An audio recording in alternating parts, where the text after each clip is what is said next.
সাম্প্রতিক সময়টা ভালো যাচ্ছে না বাংলাদেশ দলের। বিশেষ করে টি-20তে নেই উন্নতির বিন্দুমাত্র ছাপ। প্রতিটা ম্যাচ কিংবা সিরিজেই ব্যাটাররা রেখে যাচ্ছেন ব্যর্থতার ছাপ। বিশেষ করে বাংলাদেশের টপ অর্ডাররা ভেঙে পড়ছে তাসের ঘরের মতো।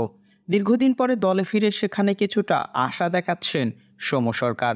বাতলে দিলেন বাংলাদেশের ভালো করার টোটকাও।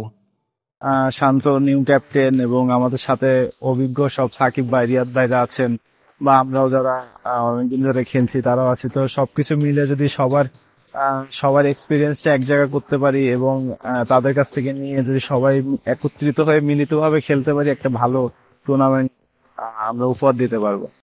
বাঁহাতি ওপেনার জায়গা পেয়েছেন বাংলাদেশের বিশ্বকাপ দলেও। এবারের বিশ্বকাপে অন্তত ভালো কিছু করার আশা তার।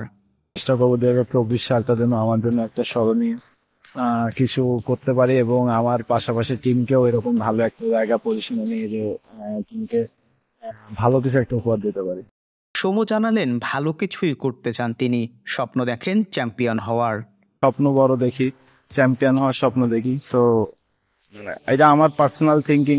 আমি সবসময় ড্রিম বড় দেখতে পছন্দ করি। তো আমার টার্গেট, কেউ যদি বলে সেমিফাইনাল, আমি বলবো না, ফাইনাল খেলতে যাব। তারপরে রেজাল্টের কথা তো পরে আসবে, আমরা যখন মাঠে ভালো খেলবো বা খারাপ খেলবো তার উপরে ডিপেন্ড করবো। কিন্তু স্বপ্ন বড় দেখাটা সবথেকে বড় ইম্পর্টেন্ট বিষয়। এখন দেখার অপেক্ষা এবারের বিশ্বকাপে কেমন করতে পারেন বাংলাদেশের এই ওপেনার।